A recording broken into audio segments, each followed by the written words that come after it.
merenungkan, bagaimana mungkin Yesus kau katakan maha suci, sedangkan dia itu penuh dengan kotoran. Keluar dari anusnya, congek keluar dari kupingnya, kau bilang maha suci. Salam satu Tuhan. Para sahabat, dukung semua ya channel Densa News Muslim. Di like, di subscribe, di share sebanyak mungkin untuk supaya mencegah sahabat-sahabat kita di luar sana tidak terpengaruh terhadap pemurtadan. Kenapa Anda masih menyembah Yesus? Kenapa Anda masih mempercayai salib? Bukankah di Matius, sabar dulu, bukankah di Matius 23 tuh Yesus mengutuk orang-orang keturunan orang yang menyalib para nabi? Bukankah Yesus menegaskan di Matius 23 orang keturunan penyalib nabi itu tidak akan lolos dari api neraka? Satu. Matius 23 nomor 15. Pengikut orang Farisi di luar Yahudi, benar-benar Yesus katakan di sana, kau jadikan mereka orang neraka. Celakalah engkau ahli Taurat, orang Farisi, orang munafik, engkau menyeberangi laut, menjelajahi daratan, mentobatkan orang menjadi pengikutmu, setelah menjadi pengikutmu engkau jadikan dia orang neraka dan 2 kali lebih jahat daripada engkau. Kenapa Anda tidak mau sadar itu? Itu yang kedua. Yang ketiga, Matius 7, waspadalah kepada penyesat, kepada nabi-nabi palsu yang datang kepadamu. Dari buahnya kau dapat melihat nabi palsu itu. Apa buahnya? Memanggil aku Tuhan, bernubuat, mengusir setan, bermujizat pakai namaku. Itu buahnya. Mereka semua akan dilemparkan dan Yesus mengatakan, anyahlah daripada aku, kalian semua adalah pembuat kejahatan, aku tidak mengenal engkau. Matius 13 nomor 50, pembuat kejahatan dilemparkan ke dalam api neraka. Sudah siapkah Anda? Atau jangan-jangan Anda hanya besar kepala karena merasa Anda itu sudah benar, Anda merasa sebagai anak Tuhan, Anda merasa Anda itu sudah dijamin surga. Tapi mana kebenaran itu kalau hanya kebenaran semu, hanya angan-angan, hanya khayalan. Barang siapa yang percaya Yesus, oke, Anda percaya sebagai apa? Sebagai utusan Tuhan. Terus kenapa Anda sembah? Karena dia juga punya unsur keilahian. Kan coloko itu namanya. Hidup kekal. Yohanes 13 ayat 13. Kau menyebut aku guru dan Tuhan. Oke. Kau sudah menyebutkan aku guru dan Tuhan. Itulah aku. Oke. Iya dong. Pak Ustadz Ari iya dong. Oke, silakan aja. Tetapi apakah itu kebenaran mutlak? Aku Tuhan itu kebenaran mutlak. Mutlak Tuhan secara absolut. Bukankah Tuhan itu maha pencipta, sedangkan Yesus dicipta? Tapi dia bisa menghidupkan orang mati, berjalan di atas air, membuat orang buta menjadi bisa melihat, artinya bisa berjalan. Saudara Kepas, mari saya bantu. Bukankah Yesus itu berjalan di atas air? Bukankah Yesus itu kemudian merubah air menjadi anggur? Bukankah Yesus membuat orang buta melihat? Bukankah Yesus membuat orang lumpuh berjalan? Bahkan orang mati bisa dibangkitkan. Bukankah itu demikian adanya? Iya, betul dan yes. Tapi apakah itu kebenaran absolut sebagai Tuhan? Tidak. Kenapa bisa? Yesus bisa melakukan itu karena dia adalah utusan Tuhan. Apa buktinya? Ada pengakuan dari Yesus? Ya, ada pengakuan dari Yesus.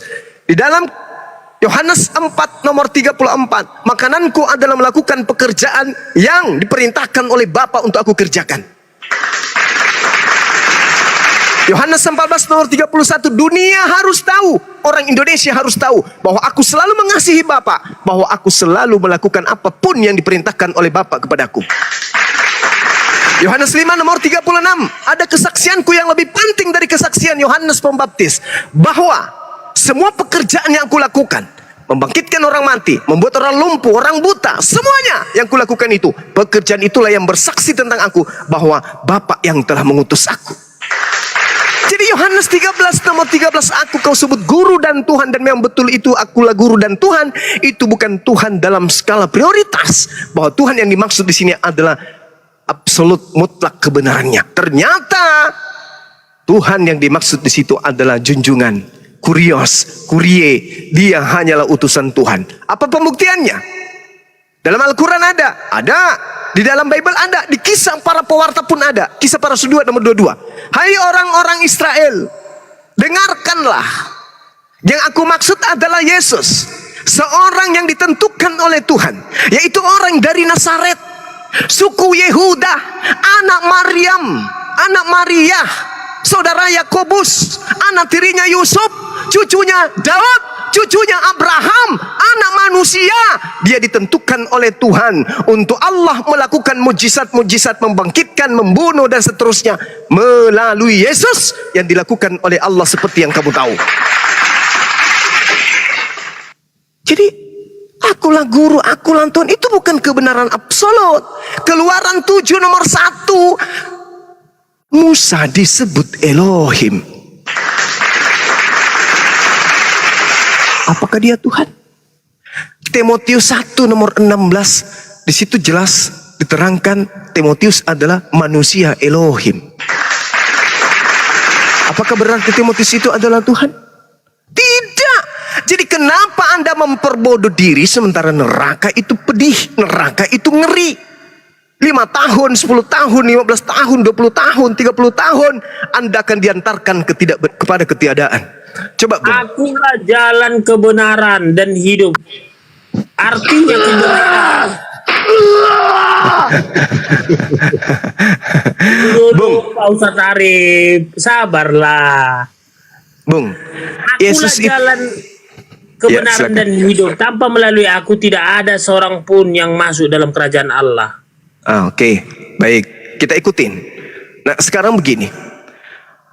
Apa kekurangannya orang-orang yang kemudian bermukjizat dengan menggunakan nama Yesus, di mana mereka adalah pemimpin perkumpulan di gereja? Apa kekurangan mereka? Apa kekurangannya? Bermukjizat, mengusir setan, bernubuat. Apa kekurangan mereka?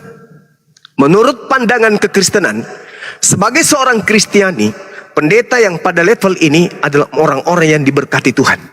Benar. Menurut pandangan Kristiani, orang ini adalah orang-orang kudus, orang-orang pilihan, orang yang disertai Roh Kudus. Oke, betul menurut hitungan Kristiani. Tapi kenapa diusir? Karena tidak melakukan kehendak Bapa.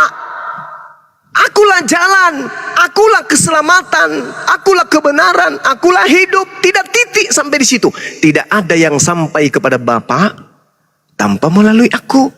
Berarti tujuannya adalah Bapa. Yesus hanyalah pengantar menuju kepada jalan keselamatan itu. Makanya dia mengatakan bahwasanya ajarlah mereka melakukan segala apa yang kuperintahkan kepada mereka. Yohanes 17, sorry. Aku di dalam dia dan dia di dalam aku. Artinya Yesus itu adalah Tuhan Elohim karena tidak terpisahkan. Bung, kalau Anda mengatakan aku di dalam dia, dia di dalam aku, lantas Anda mengatakan itu adalah Tuhan. Sekarang Yesus Filipi 2:5-11 sudah jelas. Dia memakai rupa seorang hamba, mau merendahkan dirinya. Oke. Itu pengakuan Paulus. Oke, nggak apa-apa. Sekarang sama enggak dengan pengakuan Yesus? Itu dulu. Kalau sama antara pengakuan Yesus tentang dirinya dan pengakuan Paulus tentang dirinya, it's okay, nggak masalah. Sekarang permasalahannya bertentangan antara pengakuan Paulus dan pengakuan Yesus. Aku tidak dapat berbuat apa-apa dari diriku sendiri. Sementara kalau Anda membaca Filipi 2, jangan nomor 5, nomor 6, nomor 7, nomor 8. Merendahkan dirinya, mengosongkan dirinya. Ini dewa yang turun menjadi Yesus. Krishna ketika dia turun menjadi manusia, Krishna pasang badan. Krishna tepuk dada dia di depan musuh-musuhnya. Krishna dapat melumpuhkan musuh-musuhnya. Ini Yesus mengosongkan diri, bla bla bla bla bla, kata Paulus, lalu mati dipantik sama orang Yahudi, orang Romawi.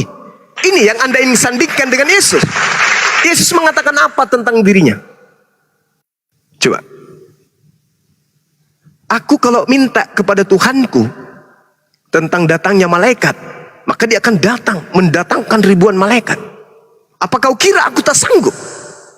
Aku sanggup. Tetapi aku tidak melakukan apa yang dipikirkan oleh manusia, melainkan apa yang dipikirkan oleh Tuhan. Berarti ada dua pemikiran. Kalau dua pemikiran berarti ada dua kehendak. Kalau dua kehendak, mustahile dua-duanya adalah kehendak Tuhan.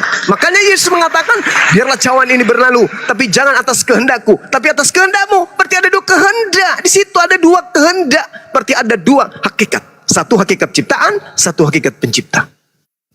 Jadi Jadi tidak bisa kamu mengatakan aku di dalam Bapa, Bapa di dalam aku. Dengan kata di dalam dan aku itu Anda harus baca dalam Al-Quran. Apa kata surah Qaf ayat 16 kepada umat Islam yang berakal? Allah subhanahu wa ta'ala menjelaskan kepada kami, a'udzubillah, walaqad khalaqnal insan wa na'lamu ma tuwaswisu bihi nafsuh wa nahnu aqrabu ilaihi min hablil warid. Apa kata Allah?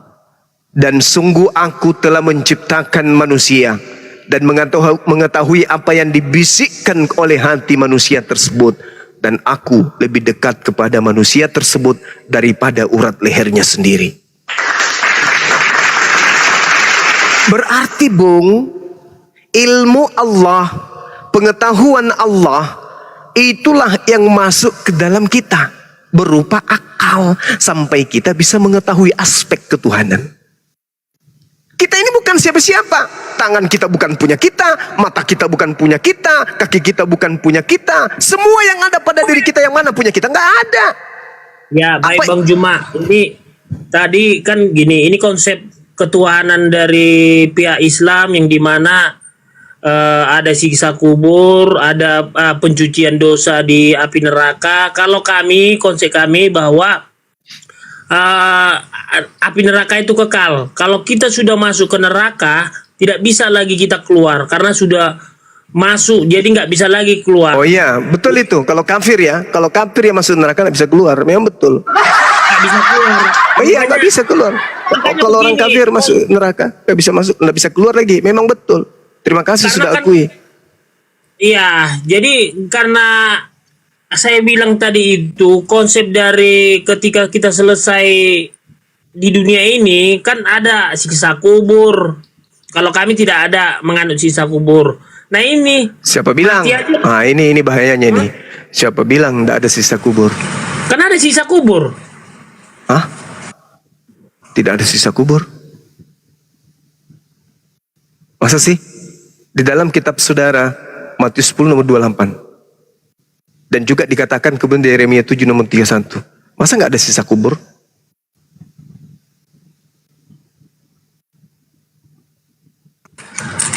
Kalau kami mengimani tidak ada siksa kubur, tapi nanti datang Tuhan Yesus, dipilih orang mana yang menyangkal dia Tuhan, mana enggak.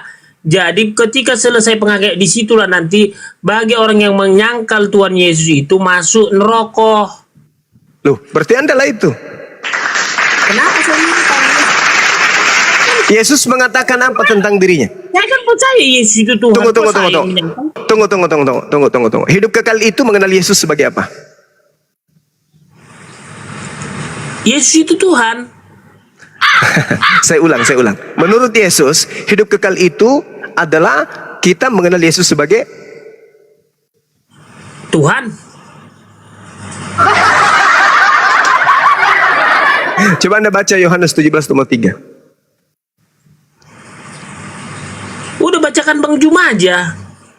Pelan-pelan ya. Iya. Yohanes 17 nomor 3. Hidup kekal itu adalah mereka mengenal Engkau satu-satunya Tuhan dan mengenal Aku, Yesus. Itu jawabannya. Udah benar Ya, kan? dan tunggu, belum. Dan mengenal Aku, Yesus, yang Engkau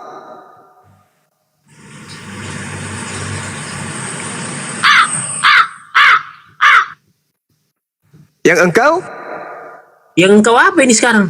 Putus, bebas. Orang nggak tahu.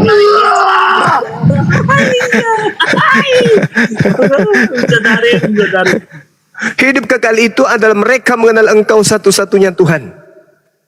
Pada saat yang bersamaan mereka mengenal Aku sebagai utusan. Berarti ada dua yang harus dikenal. Ini yang kami sebut syahadatain. Mengenal Allah sebagai satu-satunya Tuhan, mengenal Isa sebagai utusan Tuhan, mengenal Nabi Muhammad sebagai utusan Tuhan, mengenal Allah sebagai satu-satunya Tuhan. Hidup kekal itu adalah mereka mengenal Engkau satu-satunya Tuhan dan mengenal Yesus yang Engkau utus.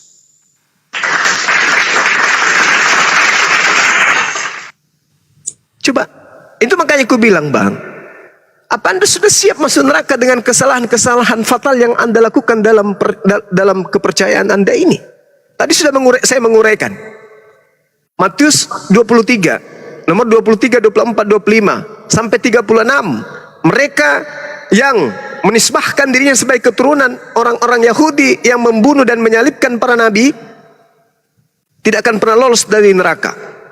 23 nomor 15, pengikut orang Farisi di luar Yahudi akan menjadi orang neraka.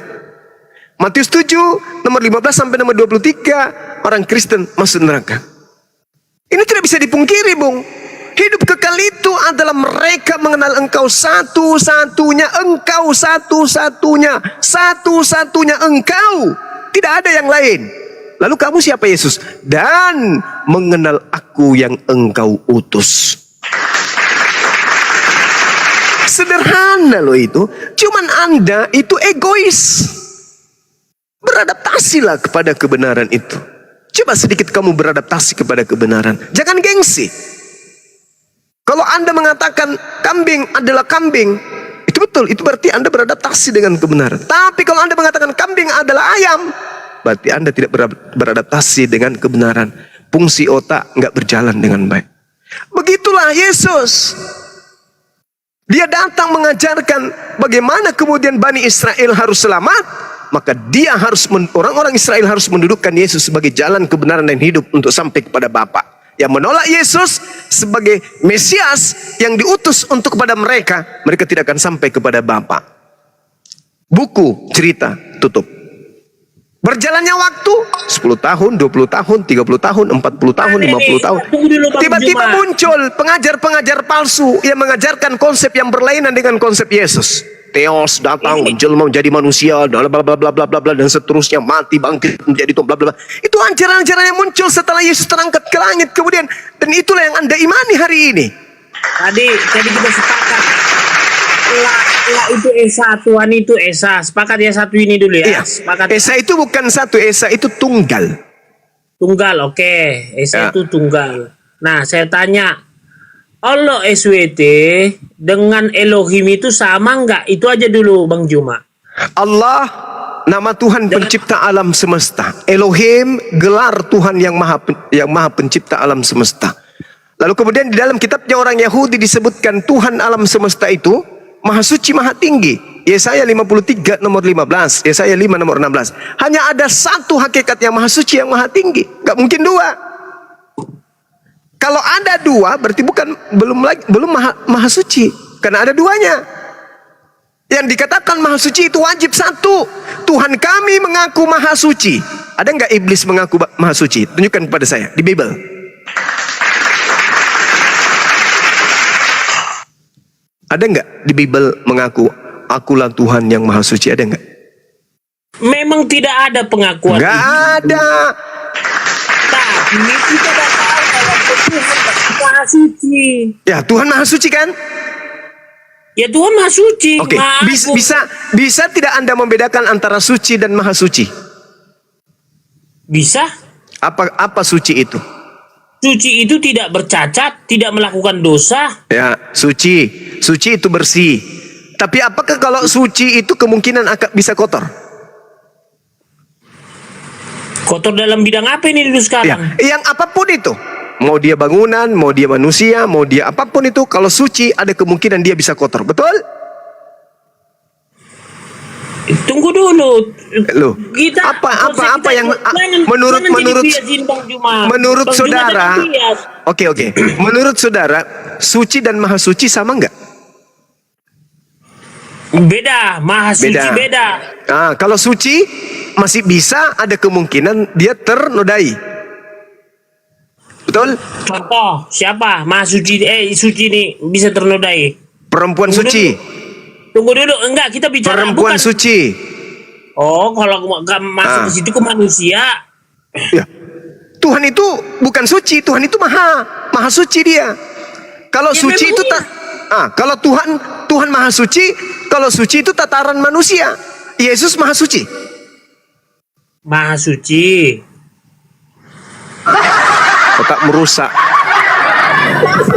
Ya kan dia Tuhan. Tadi kan kita Lah, sepakat i- Yesus itu Tuhan. coba dulu kau renungkan, bagaimana mungkin Yesus kau katakan maha suci, sedangkan dia itu penuh dengan kotoran. Ingus keluar dari hidungnya, ludah keluar dari mulutnya, keluar dari anusnya, congek keluar dari kupingnya. Kau bilang maha suci? Hah? Kamu nggak sakit biasa nih? Kau benar-benar luar biasa sakitnya nih. Manusia Yesus kau bilang maha suci.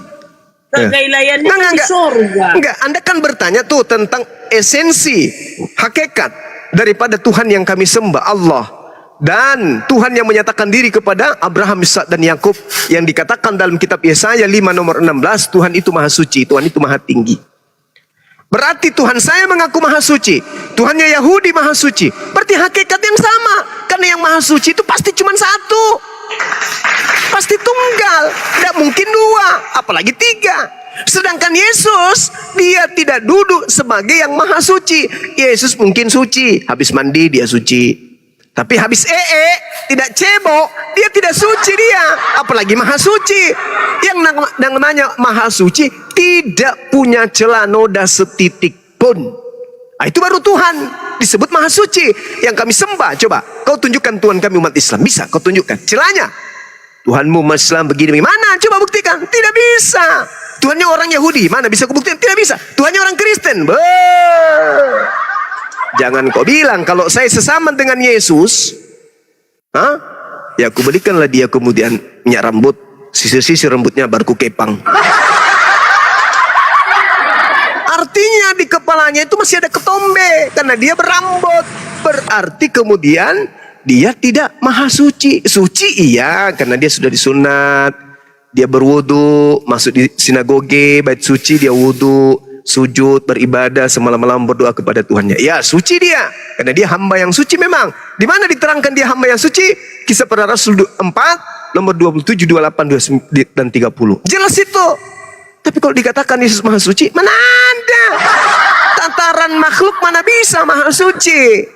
Jadi Yesus itu makhluk ciptaan yang suci. Al-Quran pun mengatakan begitu dalam surah Maryam ayat 19. Aku adalah Roh Kudus yang diperintahkan oleh Allah untuk datang mengabarimu tentang lahirnya seorang anak laki-laki yang suci. Yesus suci, tapi bukan maha suci. Kenapa Yesus Isa alaihissalam dikatakan suci? Karena dia tidak berasal dari hasil zina. Dia adalah halal dia. Kenapa halal? Karena Tuhan yang menginginkan dia dilahirkan dalam keadaan seperti itu. Jadi berhenti menuhankan yang tidak maha suci. Oke? Ngomong, Teti ngomong dulu sama Bang Jumaini. Kalau Bang Jumaini nggak bisa menjawab pertanyaan saya.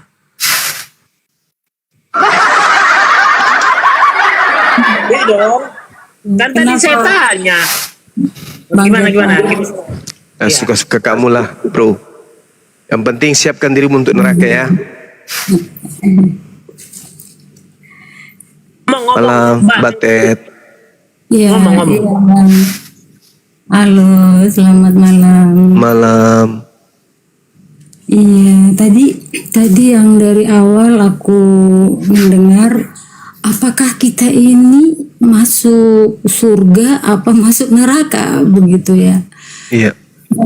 Memang ada ayat di Yohanes 14 ayat 6, akulah jalan kebenaran dan hidup, barang siapa percaya padaku dia tidak mati dan hidup. Itu yang pertama. Berarti bagi orang yang percaya kepada Yesus dan melakukan perintah-perintahnya, dia menjadi ahli waris surga juga. Namun saya di sini tidak sedang memburuk-burukkan yang seagama dengan saya, yaitu Kristen. Ya Bang Kepas. Gini loh. Agama aja sih Kepas. Ya, jadi gini, kita ini orang Kristen. Memang ada garansi atau jaminan kita menjadi ahli waris menjadi ahli waris surga apabila Apabila kita menuruti selaras pengakuan mulut kita bahwa Dia adalah Tuhan dan Juru Selamat, kita mengikuti segala perintahnya. Kasihilah Tuhan Allahmu dengan sungguh-sungguh, dengan segenap akal budimu dan segenap jiwamu, dan kasihilah sesamamu seperti engkau mengasihi dirimu sendiri. Nah, poin yang pertama itu berarti kita tidak pernah bersekutu dengan Allah-Allah atau Tuhan-Tuhan yang lain. Cukup bersekutu kepada Tuhan Halik langit dan bumi. Kalau yang orang Kristen mengatakan, orang Kristen di Indonesia mengenal dia nama Yesus, seperti di Yohanes 17 yang mengatakan, namamu yang engkau berikan kepadaku, dan itulah nama waktu lahir yang dikonfirmasi atau diinformasi malaikat Gabriel kepada Maria. Namun Yesus juga berkata di konteks ayat apa yang mengatakan seperti ini, Guru, kami sudah menyembuhkan orang sakit, kami sudah bernubuat demi namamu, kami sudah membangkitkan orang mati, karena Petrus pernah membangkitkan orang mati. Ya, lalu Yesus berkata, pada saat itulah aku berterus terang kepadamu, enyahlah daripadaku. Harus selesai ayatnya. Bapak Ibu semua atau teman-teman yang ada di bawah dan Bang Kepas harus tuntas. Enyahlah daripadaku, hai kamu sekalian pembuat kejahatan. Jadi kita tidak cukup hanya beriman kepada Yesus yang adalah Tuhan dan Juru Selamat, tetapi kita harus menjadi pelaku firman Tuhan, supaya tidak terjadi yang di kitab Matius yang terjadi kepada para ahli Taurat. Lalu dikatakan, dengarkanlah apa yang mereka katakan, tetapi jangan tiru kelakuannya, karena banyak para gembala maaf ya satabi gitu ya, hanya menyampaikan firman Tuhan tetapi tidak melakukan. Nah, ini Yesus tidak senang. Maka dia katakan, barang siapa yang percaya kepadaku dan mengasihi aku, dia akan menuruti perintahku dan melakukan perintahku. Begitu. Jadi di sini Yesus juga berkata, aku juga memperhatikan domba-domba yang ada di kandang yang lain. Bukan hanya umat Ibrani, sisa-sisa umat Ibrani, tetapi yang lain yang sedia, yang ready, percaya menerima pengajarannya. Itu memang semua kematian Yesus ya untuk memutuskan yang namanya upah dosa adalah maut. Sebelum dia menjadi manusia, hanya Tuhan yang bisa, ini teologi kekristenan ya, hanya Tuhan yang bisa bangkit dengan sendirinya. Ketika dia berkata, baiklah, rubuhkanlah bait suci ini, maka aku akan bangun atau dirikan selama 3 hari. Dan disitulah orang-orang banyak itu melempari, karena mereka merasa, kok hebat amat, ini bait suci 40 tahun apa 400 tahun mereka bangun, kok bisa-bisanya hanya 3 hari. Dia menyamakan dirinya dengan Tuhan. Nah, disitulah Bu, kebanyakan poinnya Bu, satu-satu poin dulu, kebanyakan ya. Nah, jadi sebenarnya Bang Andi untuk bisa mengaku Yesus adalah Tuhan, itu tidak hanya satu ayat Bang. Semua seperti yang aku sampaikan itu berkaitan. Di Yohanes 13 ayat 13 itu pun sudah jelas, itu pengakuan Yesus sendiri yang di Yohanes 13 ayat 13. Aku baca pelan-pelan. Kamu menyebut aku guru dan Tuhan, dan katamu itu tepat. Di sini pengakuannya, sebab memang akulah guru dan Tuhan. Nah, Yesus ya udah cukup, gantian dulu ya Bu. Biar Banyuma nanggapin kepanjangan. Oke? Oke, silakan Bang Juma. Silakan Banyuma. Oke, baik. Ini saya dengarnya geli sih. Karena gelinya itu sesuatu pengajaran yang Yesus pernah ucapkan, tapi ending daripada pengucapannya itu tidak menjatuhkan dirinya posisinya sampai menjadi Tuhan. Sekarang begini. Yohanes 17 nomor 8. Segala firman yang engkau berikan kepadaku telah aku sampaikan kepada mereka, dan mereka telah menerimanya, dan mereka percaya bahwa engkaulah yang telah mengutus aku. Apakah termasuk Yohanes 13:13 ini firman yang disampaikan oleh Yesus kepada muridnya?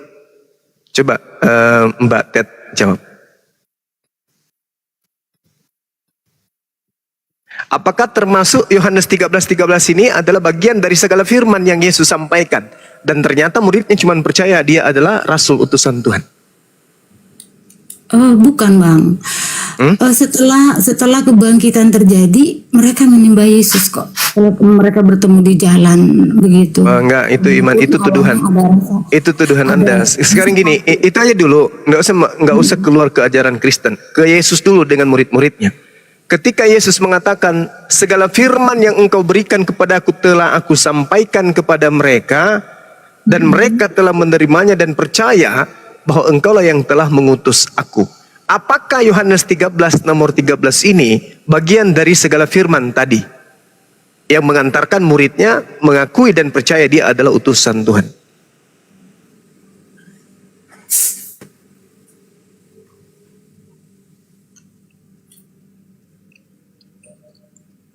Iya. Iya kan? Benar kan? Bagian dari firman Bang. Iya, itu makanya aku bilang. Berarti mereka percaya bahwa setelah mereka menerima segala firman ini, murid-muridnya percaya kalau Yesus itu adalah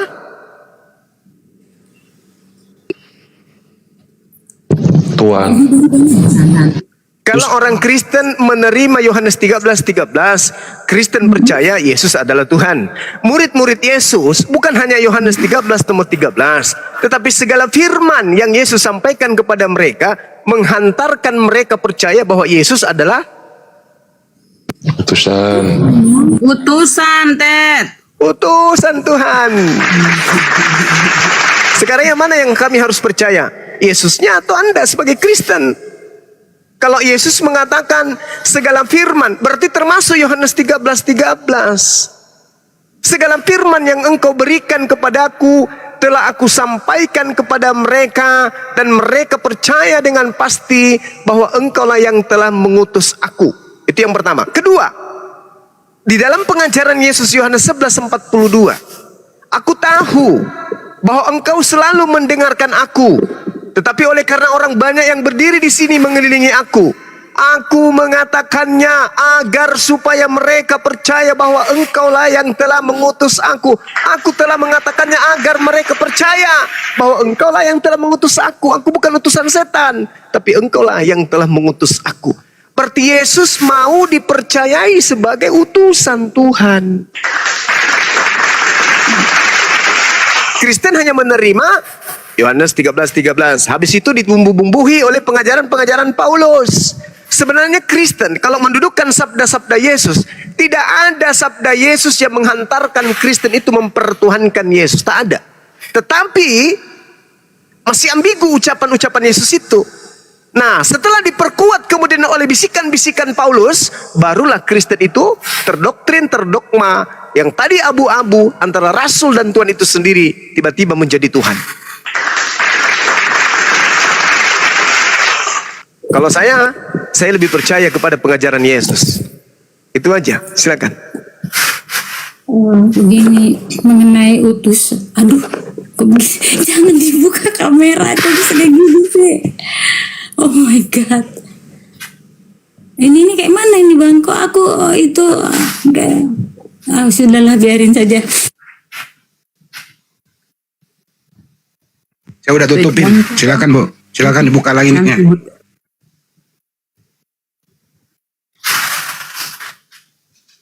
Demiot itu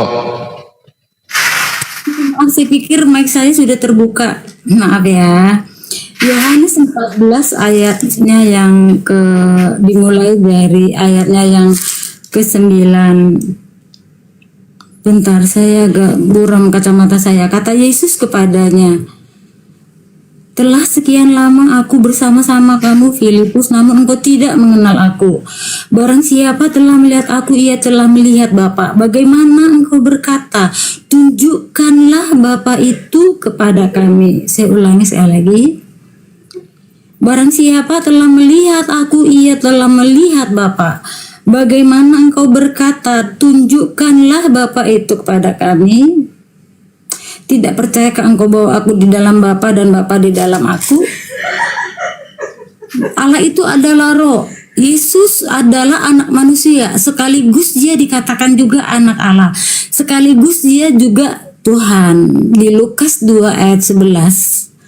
Di Yohanes 13 ayat 14.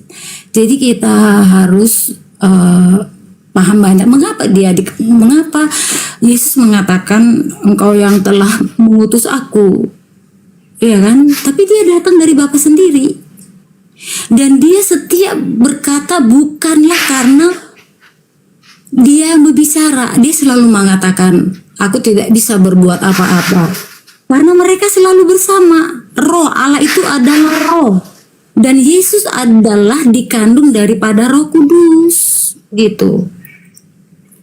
Itulah dasarnya mengapa orang Kristen sampai kepada ketritunggalan.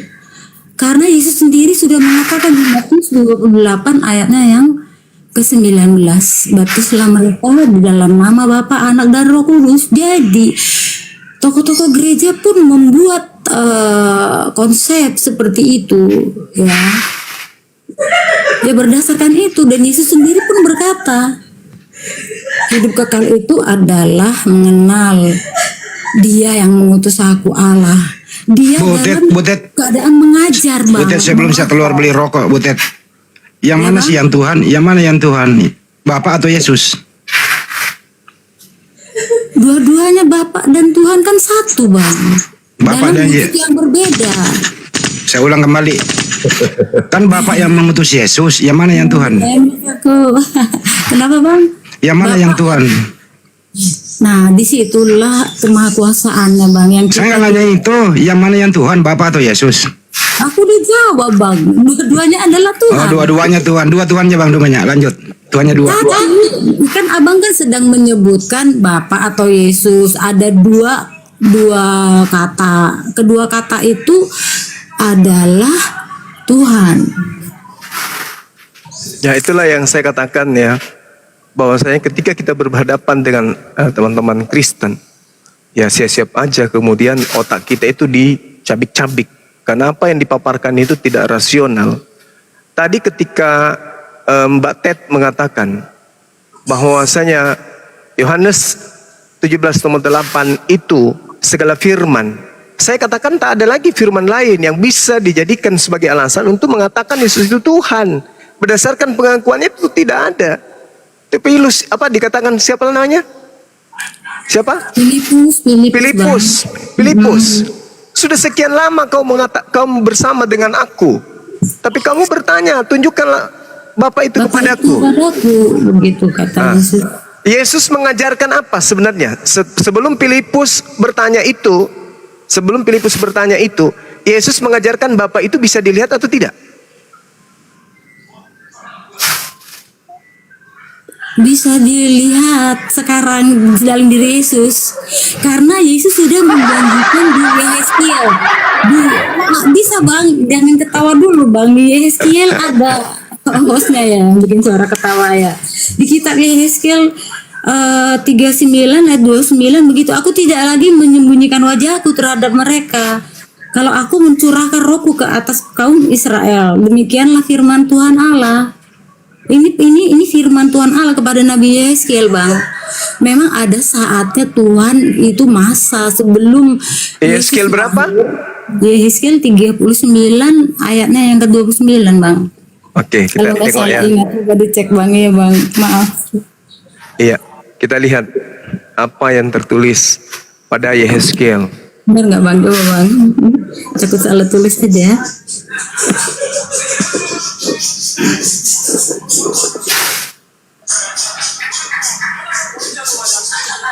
Siapkan nanti Yohanes 5:37 Bu Ted. Yohanes 5:37. 5:37.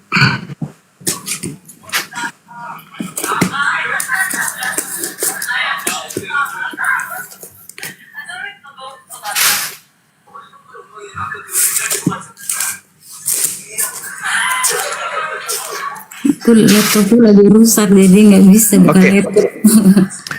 Betul yang Anda katakan di situ, aku tidak lagi menyembunyikan wajahku terhadap mereka. Kalau aku mencurahkan rohku ke atas kaum Israel. Iya. Demikianlah firman Tuhan. Nah, tolong tunjukkan kepada saya, ketika kemudian Tuhan mencurahkan beberapa kali rohnya kepada para nabi-nabi Israel, di mana dia pernah datang memperlihatkan wajahnya?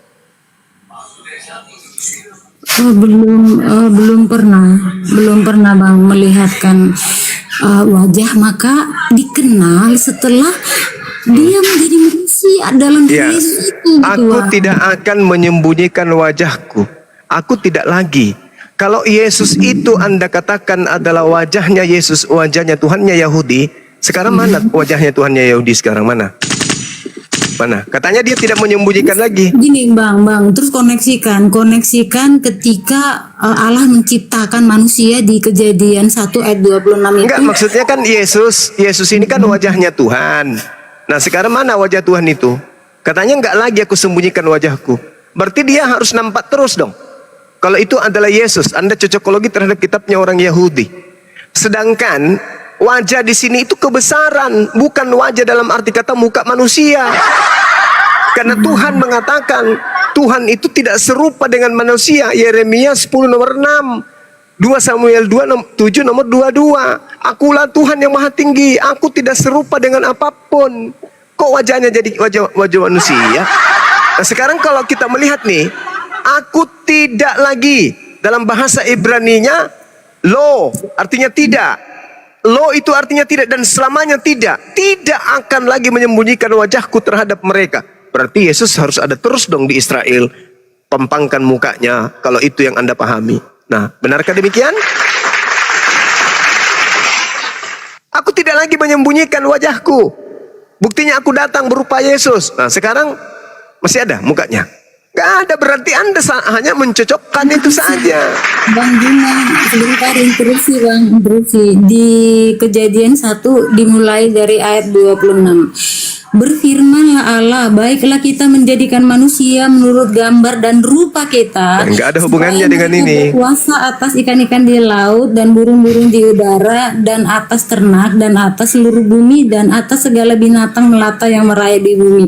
Maka Allah menciptakan manusia itu menurut gambarnya. Menurut gambar Allah diciptakannya dia, laki-laki dan perempuan, dan diciptakannya mereka, Adam dan Hawa maksudnya Bang.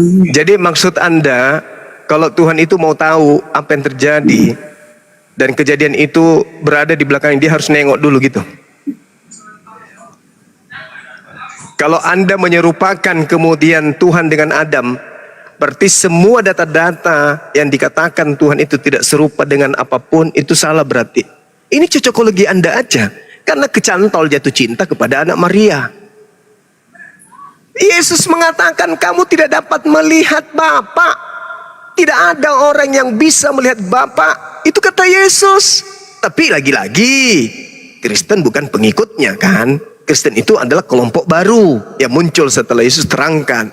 Dengan mengakomodir kitabnya Yahudi dalam bentuk kitab tanah masuk ke dalam Septuaginta. Bayangkan 7 abad lamanya kurang lebih kitab Septuaginta itu dipretelin sampai pada abad keempat barulah dikawinkan dengan kitabnya orang Roma. Jadilah kitab perjanjian lama, jadilah kitab perjanjian baru. Jadi dicocok-cocokkan, dikawin-kawinkan. Sekarang kalaupun Anda membawa Kejadian 1 nomor 26 dan seterusnya, di situ tidak mengatakan marilah kita menciptakan Adam sama mirip, sama seperti aku, sama seperti kami. Tidak. Maksudnya Tuhan menciptakan Adam serupa dengan gambar kami. Apa gambar kami? Elohim itu merujuk kepada tunggal, kadang jamak. Nah, kami di situ itu adalah tunggal karena Tuhan itu satu. Tuhan itu satu, tak berbilang. Sehingga ketika Tuhan mengatakan, marilah kami menciptakan manusia serupa dan segambar kami. Artinya, gambar yang dimaksud di sini adalah Tuhan yang Maha Pencipta menciptakan makhluk yang juga bisa berkarya. Tuhan yang Maha Melihat menciptakan makhluk yang juga bisa melihat, yang bisa mendengar, yang bisa memberi, yang bisa bergerak, yang bisa mengetahui. Itu yang dimaksud. Bukan berarti Tuhan itu gambarnya seperti manusia. Kalau Tuhan pencipta alam semesta ini memiliki wujud sama seperti manusia, berarti Tuhan memiliki keterbatasan. Kenapa? Tuhan sama seperti manusia, berarti matanya di depan dua. Untuk mengetahui apa yang ada di belakang, dia harus nengok dulu. Apakah Tuhan kayak begitu? Berarti Tuhan tidak maha mengetahui. Makanya dikatakan dalam kitabnya orang Yahudi dan di Islam, bahwasanya laisa kamitslihi syai', Tuhan itu tidak serupa, tidak sehakikat dengan makhluk. Itu tidak sehakikat. Kalau Anda mengatakan siapa yang melihat aku, dia melihat Bapa, berarti siapa membunuh aku, dia membunuh Bapa, gitu. Sementara Yesus mengatakan, kitab Anda mengatakan, Yohanes 1 nomor 18, tidak seorang pun pernah melihat Tuhan, tidak seorang pun pernah melihat Bapa. Tapi anak di pangkuannya yaitu Yesus yang mentafsirkan, exegomai, yang mentafsirkan, yang menjelaskan tentang Bapa itu. Tidak ada orang pernah melihat Bapa, tapi Yesus lah yang menjelaskan. Bapa itu begini loh, Bapa itu begini loh, Bapa ini begini loh, ini loh yang maunya Bapa. Itu maksudnya, bukan berarti melihat Yesus melihat Bapa. Berarti bertentangan dengan kitab saudara. 1 Timotius 6 nomor 16. Dialah satu-satunya yang tidak takluk kepada maut, bersemayam dalam terang tak terhampiri. Seorang pun tak pernah melihat dia, dan memang manusia tidak dapat melihat dia. Yesus bukan cuma dilihat, dibunuh malah. Jadi Yesus mengatakan, Tuhan itu tidak bisa kamu lihat, Theophilus, Filipus, tidak bisa. Kau mau robek matamu sampai kuping pun kau tidak akan pernah bisa melihat Tuhan.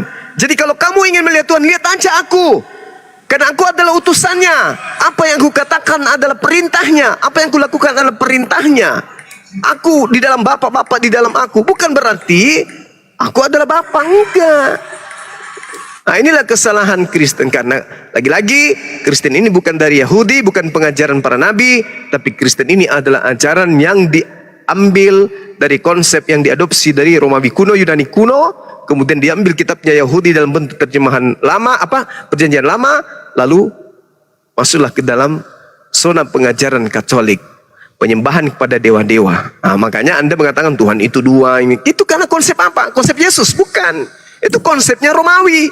Tuhan-Tuhan mereka, dewa-dewa mereka yang dilanggengkan pengajarannya dengan label Yesus. Makanya dalam Matius 7, waspadalah. Waspadalah. Dari buahnya kau bisa lihat. Yaitu memanggil aku Tuhan, bernubuat, bermujizat, mengusir setan. Siapa itu? Kristen. Sederhana kok itu. Silakan. Bang Handi monitor. Bang Arif Monitor. ya silakan. Karena saya ini dulu. Masa air dulu, masa air. Ya, masa air. Begini aja deh Mbak Ted. Iya. Ada nggak orang Kristen bisa membuktikan kalau Yesus itu bukan manusia? Nggak tahu kalau itu. Atau ibu setuju nggak kalau Yesus No, sorry, wait. Yesus bukan manusia? Yesus bukan begitu bang. Enggak, manusia dulu. Yesus bukan manusia. Ada nggak bisa buktikan kalau Yesus bukan manusia? Yesus kalau di kekristenan itu disebut anak manusia juga bang. Berarti Yesus Jadi manusia, betul ya? Nggak akan ada orang Kristen yang tidak mengakui bahwa Yesus adalah anak manusia yang dikandung Ya, oke. dan Yesus lahir dari Baik. anak darah Maria. Baik. Kalau begitu, apakah Tuhan itu manusia? Tidak, Tuhan roh kalau di Oke, baik. kekristenan, Bang. Berarti Yesus bukan Tuhan karena dia manusia. Betul? Sederhana loh ini.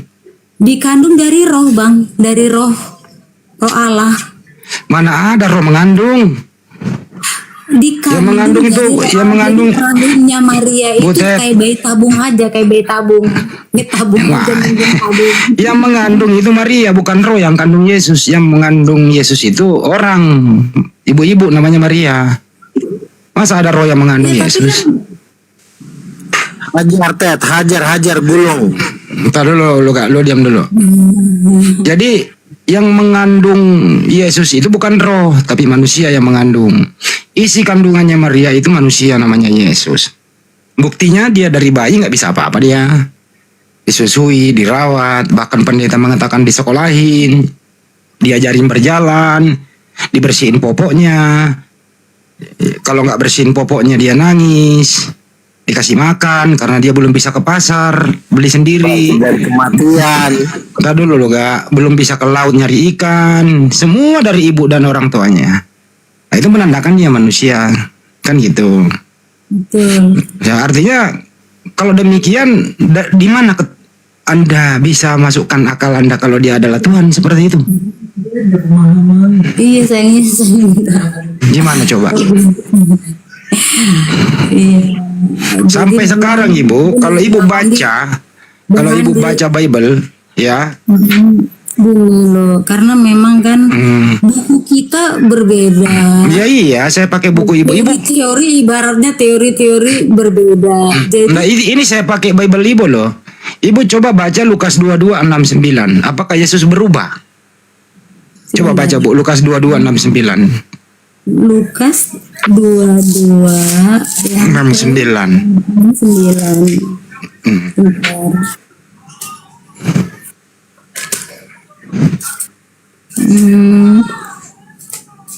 Udah, Bang. Oke. Lukas 22 ayat 69. Iya. Mulai sekarang anak manusia sudah duduk di sebelah kanan Allah yang Maha Kuasa. Oke. Sekarang saya tanya ya Ibu. Yesus itu di surga anak manusia atau anak ayam? Anak Tuhan. Barusan Ibu baca loh. Kok dirubah bukan? Jangan dirubah bacaannya. Berdasarkan ayat ini, Bang. Iya, coba baca lagi. Ulang coba. Mulai sekarang anak manusia, benar gak sih Bang? Mulai sekarang anak manusia sudah duduk di sebelah kanan Allah yang Maha Kuasa. Oke. Jadi Yesus di surga ini anak manusia atau anak ayam? Weh, lo jangan menghina Yesus, lo ngomong kayak begitu lo. Saya kasih pilihan. Saya kasih pilihan ganda. Saya kasih pilihan ganda. Menurut Lukas 22:6-9, Yesus ini di surga adalah A, anak manusia, B, anak ayam. Tinggal pilih dong sesuai data yang ada. Iya kan udah dicatat Bang, anak manusia. Anak Bang. manusia. Oke. Apakah anak manusia ini Tuhan Ibu Ted? Iya. Oke, berarti Tuhan Ibu Ted adalah anak manusia. Jujur aja nggak apa-apa. Oke. Enggak apa-apa lah, Yesus yang bilang kayak gitu Bang. Oke. Asal bukan yang lain Bang. Kan Yesus Oke. sendiri yang ngomong. Oke, artinya Tuhan Ibu Ted adalah anaknya Maria, anak manusia. Baca Ibrani 13 nomor 8, Bu. Di sini kita harus berapa apa Bang? Ibrani 13 nomor 8. Bentar. Lu saya nggak mengujat, saya hanya memberikan pilihan ganda. Gitu loh, supaya nggak kemana-mana. Saya sekolah ya Bang, kayak ujian. Ibrani 13. Nomor 8. Ya, Ibrani 13. Nomor 8. Ya, yang ke-8. Yesus Kristus tetap sama, baik kemarin maupun hari ini dan sampai selama-lamanya. Tuh, Yesus itu tidak pernah berubah. Tetap dia anak manusia, betul? Tidak berubah. Betul? Jadi nggak pernah berubah dia, tetap dia anak manusia sampai sekarang. Berdasarkan iya aja Bang, tapi ayat lain nanti kan ada lagi yang mengatakan dia Tuhan Bang. Ini namanya antara satu dan yang lain tabrakan dong. Disitulah kemahakayaan Tuhan Bang. Nggak bisa begitu, Bu. Apa sih? Kalau Ibu sudah akui, kita sebenarnya sih silahkan saja. Ibu tadi udah mengaku sih sebenarnya bahwa Tuhan Ibu itu adalah anak manusia. Nah sekarang kembali ke Lukas 22:69. Kalau Ibu Tuhannya anak manusia, ya berarti yang sebelahnya yang maha kuasa itu Anda Ibu tuh enggak Tuhan kan. Lukas 22:69 itu ada dua oknum Bu. Satu anak manusia, satu Allah yang maha kuasa. Sekarang saya kasih lagi pilihan ganda. Sesuai dengan Lukas 22:69, yang manakah Tuhan Ibu? A. Anak manusia, B. Allah yang maha kuasa. Silakan Bu. Sebagaimana Lukas 22:69 ya. Yang manakah Tuhannya Ibu Ted? A. Anak manusia, B. Allah yang maha kuasa. Kan dua-duanya Bang, setara kan Bang? Berarti Tuhan Ibu dua. Setara kan Bang? Ya, iya kalau setara berarti Tuhan Ibu dua.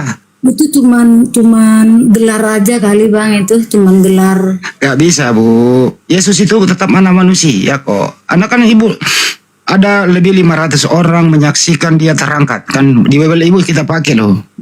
Sesudah dia makan ikan goreng masih punya fisik. Dia terangkat ke surga sama fisiknya. Kan kuburannya kosong. Sampai di surga tetap anak manusia. Yesus nggak pernah berubah. Ya silakan pakai akal. Ibu mau menyembah yang mana ya? Menyembah Yesus juga anak manusia nggak apa-apa. Ibu juga menuhankan Allah yang maha kuasa ya nggak apa-apa. Silakan Anda menuhankan dua sekaligus. No problem kita Bu. Gitu loh. Selesai toh? Nggak diskusi panjang. Sedikit. Silakan Dok. Bang Andi. Silakan Dok. Ted, saya sedikit mau bertanya. Apakah menurut Ted, Ibu Ted, kebetulan kan dalam Bible Anda mengatakan bahwa Yesus itu menetek. Artinya ada kesinambungan waktu di dalam rahim dengan waktu bayi. Ada satu kesinambungan bahwa di dalam rahim itu pasti juga membutuhkan asupan gizi dari ibunya. Kemudian pada saat dia bayi, dia juga masih mengkonsumsi makanan. Artinya salah satu buktinya di Bible Anda bahwa dia menetek. Artinya kalau kita mau berbicara secara ilmiah, di dalam rahim itu juga membutuhkan asupan dari Bunda Maria. Terbentuknya bukan dari Roh Kudus, tetapi darah yang mengalir dari Bunda Maria. Ini bukti ilmiah. Kenapa kita bisa mencari kesimpulan seperti itu? Karena waktu dia masih bayi di pangkuannya, masih membutuhkan asupan dari ibunya. Maka akan beriringan waktu masih dalam kandungan dan pada saat dia lahir. Menurut pandangan saudaraku, apakah dalam kandungan masih membutuhkan asupan dari ibunya atau tidak? Silakan. Bentar. Jadi ayat yang Abang sampaikan tadi ya Bang Rahman tadi mengatakan Yesus menetek. Ya, Lukas 11:27. Itu sebenarnya hanya pernyataan atau teriakan dari seorang perempuan dikelilingi orang banyak ketika Yesus mau mengadakan suatu mukjizat menyembuhkan orang yang tuli. Tetapi karena dia seorang ibu pasti banggalah karena di mata mereka Yesus itu bukan Tuhan, sama aja kayak mereka manusia biasa.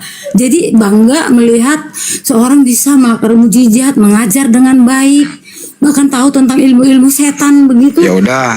Artinya Lukas 11:27 anggapan orang itu nggak benar. Ya, anggapan orang. Ya. Artinya Yesus waktu bayi nggak pernah netek. Udah selesai. Ya. Lanjut. Berarti dia kalau begitu dia pakai gizi apa ya? Minum air apa dia?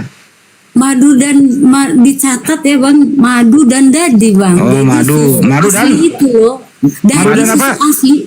Madu dadi DADI. Oh, madu dadi, ya udah nggak apa-apa. Jadi Maria nggak pernah kasih ASI sama anaknya. Ya udah Dok, silakan lanjut. ASI, enggak ASI. Kalau saya dulu waktu kecil Bu, saya dikasih air tajin. Waktu kecil. Iya, Abang lahirnya di mana? Di kampung ya? Iya di kampung. Oke. Yang membuat tumbuh kan Yesus itu tumbuh berkembang jadi anak-anak pergi sekolah. itu yang membuat dia bertumbuh berkembang apa dari unsur bumi atau dari Roh Kudus toh? Oh, iya, pertumbuhan ya. Berarti berdasarkan anatomi tubuh manusia, ya ada itu dari masukan makanannya bang yang dikonsumsi. Nah, yang ada konsumsi dari alam kan? Iya kan, Nah. dia anak manusia bang, dikatakan Tuhan sendiri kan. Alhamdulillah Dia yang kalau anak mengatakan manusia. anak manusia akan disesat. Ya itu. Nah, Akui tadi sekarang- udah diakui anak manusia udah. Iya, anak manusia. Sekarang ada satu tokoh yang sangat dasar di Islam, namanya Nabi Isa alaihissalam, yang juga memiliki tidak punya bapak.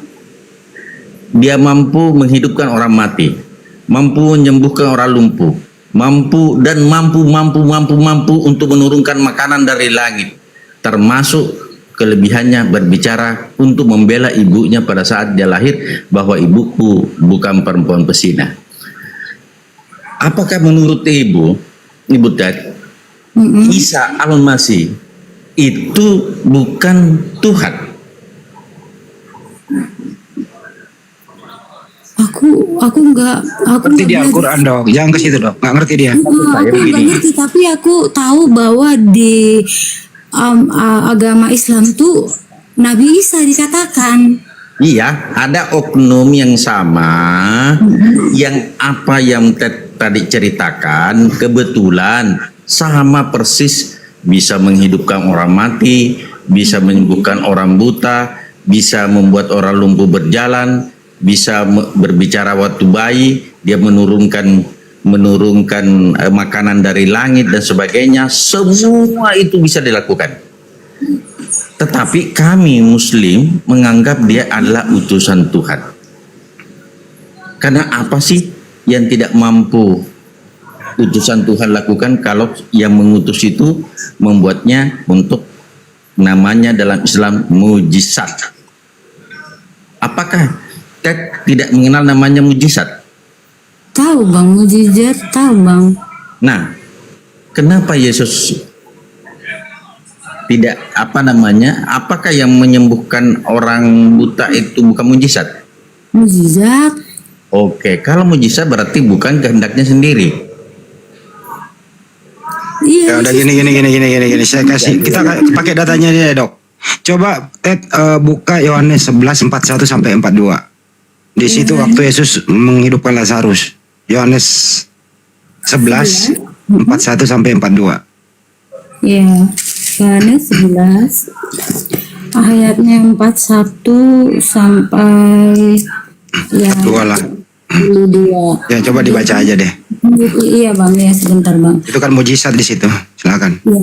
Maka mereka mengangkat batu itu. Lalu Yesus menengadah ke atas dan berkata, Bapa, aku mengucap syukur kepadamu karena engkau telah mendengarkan aku. Aku tahu bahwa engkau selalu mendengarkan aku. Tetapi oleh karena orang banyak yang berdiri di sini mengelilingi aku mengatakannya supaya mereka percaya bahwa engkaulah yang telah mengutus aku. Oke, ada dua kegiatan Yesus di situ. Pertama, dia mengucapkan syukur kepada Bapaknya. Kedua, dia mengklaim dirinya utusan.